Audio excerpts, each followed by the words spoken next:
है फ्रेंड्स। आप लोगों को स्वागत है आपके यूट्यूब चैनल ईडू हम सफ़र सफ़र सफलता की ओर। जैसा कि आप लोग थंबनेल में देख चुके होंगे, हम बिहार पुलिस 2023 का आने वाली जो बहाली है उसका सिलेबस लेकर आए हैं। आखिर सिलेबस क्या होता है, क्योंकि सिलेबस पता होता है तो तभी आप अच्छा से तैयारी कर सकते हैं। तो अच्छा से एक बार पूरा सिलेबस देखिए। उसके बाद अगर बुक लिस्ट चाहिए तो बुक लिस्ट के लिए आप कमेंट कीजिएगा, हम बुक लिस्ट भी आपको बताएंगे जो कि आपको तैयारी में बहुत हेल्पफुल होगा। आइए आते हैं कि बिहार पुलिस का सिलेबस क्या है आखिर। बिहार पुलिस का सिलेबस देखने से पहले आइए बिहार पुलिस 2023 में आने वाली जो बहाली है उसका क्या क्या प्रक्रिया होता है, कैसे चयन प्रक्रिया होता है उसके बारे में हम। तो सबसे पहले इसका चयन प्रक्रिया है, सबसे पहले परीक्षा होता है। परीक्षा होता है, उसके बाद शारीरिक पात्रता परीक्षा होता है जो कि फिजिकल जिसको हम लोग कहते हैं। अगला जो होता है चिकित्सक मतलब मेडिकल। उसके बाद ज्वाइनिंग होता है, मेरिट लिस्ट होता है। ये फिजिकल के बाद मेरिट लिस्ट जारी होता है जो कि फिजिकल होता है। रिटेन परीक्षा जो होता है उसमें 100 नंबर होता है, ये फिजिकल भी 100 नंबर का होता है, दोनों को 100 100 नंबर होता है। और मेरिट जो बनता है फिजिकल पे ही बनता है। आइए देखते हैं कि परीक्षा में आखिर किस किस टॉपिक से क्वेश्चन पूछता है। तो क्वेश्चन है परीक्षा में देखिए, परीक्षा में ऑब्जेक्टिव क्वेश्चन आते हैं, बहुविकल्पीय प्रश्न आते हैं जो कि 2 घंटा का पेपर होता है। कुल 100 प्रश्न आते हैं, 100 मार्क्स के होते हैं। सिलेबस होता है, हिंदी होता है, अंग्रेजी होता है, गणित होता है, भूगोल होता है, इतिहास होता है, राजनीतिक शास्त्र होता है, अर्थशास्त्र होता है, भौतिक रसायन विज्ञान, ये सब होते हैं। आइए एक एक के बारे में हम टोटल देखेंगे कि आखिर किससे कितना क्वेश्चन आता है और किस टॉपिक से ज़्यादा क्वेश्चन आता है, इसके बारे में हम बताएंगे आपको। जैसे समान ज्ञान, समान ज्ञान में आता है 30 से 45 प्रश्न आता है। 30 से 45 प्रश्न में इसमें होता है सबसे पहला भारतीय इतिहास। भारतीय इतिहास जिसको हम लोग हिस्ट्री कहते हैं, ये 3 पार्ट्स होता है। इसमें प्राचीन काल एंशियंट हिस्ट्री से आता है, मध्यकाल मिडाइवल हिस्ट्री से आता है और आधुनिक काल मॉडर्न हिस्ट्री से आता है। अगर देखा जाए ये तीनों में तो सबसे ज़्यादा वेटेज अगर होता है तो ये आधुनिक भारत का होता है। आधुनिक भारत से ज़्यादा क्वेश्चन आता है। उसके बाद एक विश्व इतिहास होता है, विश्व इतिहास से भी एक दो क्वेश्चन दे देता है। उसके बाद राजनीतिक शास्त्र होता है जिसको हम पॉलिटी कहते हैं, पॉलिटी से भी क्वेश्चन आते हैं। पॉलिटी से अधिकतर भाग 5 और 6 से क्वेश्चन आता है। फिर भाग 1 और 2, अगर भाग 4 5 और 6 अगर आपका कन्फर्म है, याद है, तो उसके बाद कोशिश कीजिए पहले उसको याद करने के लिए, उसके बाद आपका ये क्वेश्चन बन जाएगा इसका जितना भी आता है, क्योंकि बहुत ईजी पॉलिटी से क्वेश्चन जो भी आते हैं बहुत ईजी आते हैं। फिर इकोनॉमिक्स से क्वेश्चन 3 4 क्वेश्चन इकोनॉमिक्स से डाल देता है। तो इसमें पंचवर्षीय योजना के बारे में पूछता है और कुछ थोड़ा क्वेश्चन पूछ देता है। तो अगर पंचवर्षीय योजना का अगर दिक्कत है आपको तो मेरा यूट्यूब पे वीडियो पड़ा हुआ है, आप देख सकते हैं। अभी फ़िलहाल इसका ट्रिक नहीं है, लेकिन बहुत जल्दी इसका हम याद करने का ट्रिक भी ला देंगे, आप एक बार देख लीजिएगा। चलिए आगे आते हैं भूगोल में। भूगोल में आखिर क्या होता है, तो भूगोल में वर्ल्ड ज्योग्राफी होता है जिसको विश्व भूगोल कहते हैं, और एक भारतीय भूगोल होता है इंडियन ज्योग्राफी। इंडियन ज्योग्राफी भारतीय भूगोल से क्वेश्चन ज़्यादा आता है, लेकिन क्वेश्चन कुछ कुछ पूछ देता है विश्व भूगोल से, जैसे झील ओल दर्रा कहाँ है, फिर कोई संधि कौन सी है, जल संधि, ये सब क्वेश्चन जो होता है विश्व इतिहास से पूछ देता है। तो ये सब देखना जरूरी है। हम आपको क्वेश्चन भी प्रोवाइड करा देंगे अगर आप लोग कमेंट कीजिएगा तो। कैसे उसका पेपर आता है प्रीवियस क्वेश्चन का हम डिस्कशन लेकर ला देंगे, अगर आप लोग को अच्छा लगे तो आप कमेंट कीजिएगा उसके अनुसार। फिर वर्तमान घटनाएं से पूछता है, जैसे भारत और भारत के पड़ोसी देश से क्या क्या घटनाएं अभी वर्तमान में 1 से 1.5 साल के अंदर घटती है, उसके बारे में क्वेश्चन जिसको हम लोग करंट अफेयर बोलते हैं। तो ये क्वेश्चन करंट अफेयर से पूछता है। फिर आते हैं देखते हैं साइंस में आखिर कहाँ से क्वेश्चन आता है। साइंस में जो क्वेश्चन होता है वो भी 30 से 35 क्वेश्चन आता है। 30 से 35 क्वेश्चन आने की संभावना रहती है, जो कि भौतिक विज्ञान से, रसायन विज्ञान से और जीव विज्ञान से, तीनों से आता है। लेकिन सबसे ज़्यादा क्वेश्चन जो आता है जो बायोलॉजी से आता है, सबसे ज़्यादा बायोलॉजी से क्वेश्चन आता है। उसके बाद केमिस्ट्री से आता है, उसके बाद फिजिक्स से होता है। और इससे जो भी क्वेश्चन आते हैं वो डेली लाइफ से यूजफुल होते हैं। तो इसको एक बार आप डेली लाइफ पे जो डेली आपकी घटनाएं घटती हैं जैसे फिजिक्स में, उसी से आप रिलेटेड करके आप याद कीजिएगा।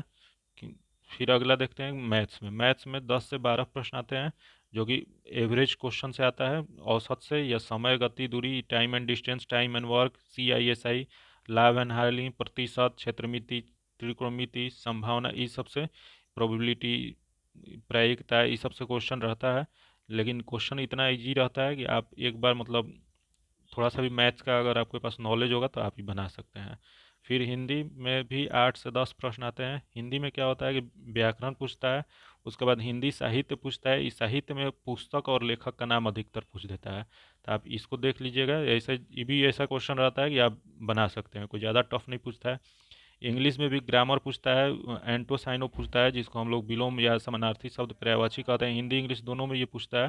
तो आप ये दोनों मतलब याद करके आप इतना, इंग्लिश तो थोड़ा नहीं कह सकते हैं लेकिन हिंदी बहुत इजी रहता है, आप बना सकते हैं।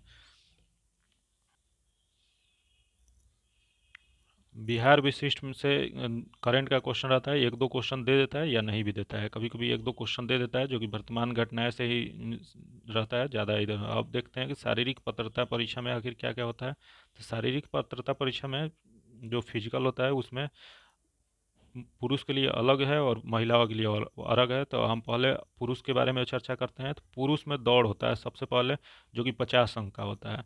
अगर दौड़ क्वालिफाई कीजिएगा तो 50 अंक, वो भी की नंबर हर मिनट पे अलग अलग होता है, तो उसके बारे में हम बात करेंगे। ये जो दौड़ होता है 1.6 किलोमीटर होता है, जो कि 1 माइल कहते हैं। अधिकतम 6 मिनट में आपको करना है। 5 मिनट से अगर कम में आप करते हैं तो 50 अंक आपको मिलेगा। अगर 50 मिनट से कम में करेंगे तो 5 मिनट में अगर कम करेंगे तो 50 अंक। अब 5 मिनट से 5:20 तक करेंगे तो 40 अंक। अब 5:20 से 4:40 तक अगर करेंगे तो 30 अंक। अब 5:40 से 6 मिनट तक अगर करते हैं तो 20 अंक। अगर 6 मिनट से ज़्यादा आप समय लगाते हैं तो आप डिसक्वालीफाई हो जाएंगे, वहीं आप पास नहीं कर पाइएगा। फिर अगला जो होता है गोला फेंक। गोला फेंक जो होता है 16 पाउंड का गोला होता है। न्यूनतम 16 फीट फेंकना कंपलसरी है। अगर 16 फीट से आप अगर कम फेंकते हैं तो आप डिसक्वालीफाई हो जाइएगा, फेल हो जाइएगा। अगर 20 फीट आप फेंक देते हैं तो 25 में 25 नंबर मिलेगा आपको। 19 से 20 फीट अगर फेंकते हैं तो 21 नंबर मिलेगा। 18 से 19 अगर फेंकते हैं तो 17 नंबर मिलेगा। फिर उसके बाद 17 से 18 अगर फेंकिएगा तो 13 नंबर मिलेगा। 16 से 17 के बीच में अगर फेंकते हैं तो 9 नंबर मिलेगा। अगर 16 से कम फेंकिएगा तो आप डिसक्वालीफाई हो जाएगा। फिर ऊंची कूद, जिसको हम लोग हाई जंप कहते हैं, हाई जंप 25 अंक की होती है। ये भी इसमें 5 फीट अगर फान जाइएगा तो 25 अंक मिलेगा। अगर 4.8 फानिएगा तो फिर 21 अंक मिलेगा। और 4 फीट 4 इंच अगर फानिएगा तो 17 अंक मिलेगा। फिर 4 फीट से अगर 4 फीट ही फान पाते हैं तो 13 नंबर मिलेगा। 4 फीट से कम फानिएगा तो फिर आप पास नहीं हो पाइएगा, डिसक्वालीफाई हो जाइएगा। अगर अच्छा लगा हो तो मेरा वीडियो सब्सक्राइब करें और दोस्तों के साथ शेयर भी करें। आइए अब देखते हैं महिलाएं की क्या प्रक्रिया होती है। तो महिलाओं में फिजिकल की जो प्रक्रिया है, सबसे पहले तो दौड़ होता है उन लोग का भी, जो कि 1 किलोमीटर की दौड़ होता है। 5 मिनट में दौड़ना होता है। ये भी 50 नंबर का होता है। इसमें भी नंबर अलग अलग मिनट पे अलग अलग है।